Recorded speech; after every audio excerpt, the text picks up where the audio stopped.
developing asymmetry, war crises that reappear in different places. War has been a constant companion to humanity throughout history. From the wars of ancient civilizations to the conflicts that plague our world today, we see a repetition of similar patterns and themes. But what exactly drives the recurrence of war crises in different parts of the world?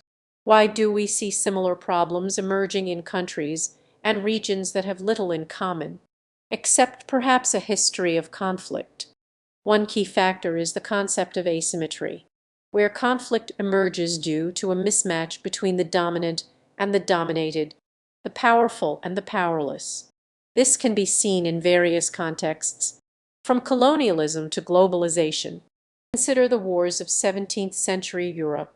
The conflicts between the great powers of the time, like the 30 Years' War, were often fought along lines of faith, with Protestant countries clashing with Catholic ones. This was, however, also a fight for control and dominance, where the weaker sides, often driven by ideology, resisted the encroachment of a more powerful enemy. A similar dynamic can be seen in the modern era, where global financial powers have supplanted traditional great powers. The financial crisis of 2007, for instance, saw widespread protest and resistance in various parts of the world, from Argentina to the streets of Wall Street itself. In more recent times, we see the reappearance of similar patterns in the Middle East, where ancient rivalries and colonial-era disputes continue to fuel conflicts.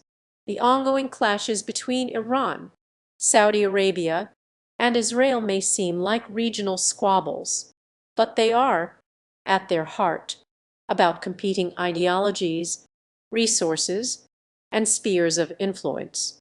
Asymmetry can take many forms: ideological, economic, or even environmental.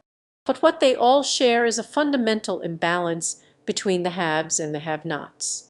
When this imbalance becomes too great, or when it becomes clear that the system is rigged against the weaker side, the seeds of conflict are sown.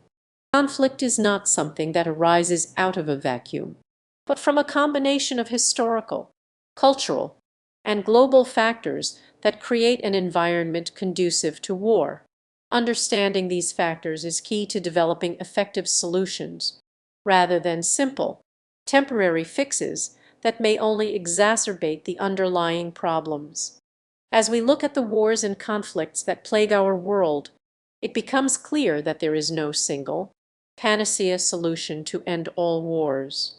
Instead, it requires a deeper understanding of the interplay of complex factors that drive humanity towards conflict.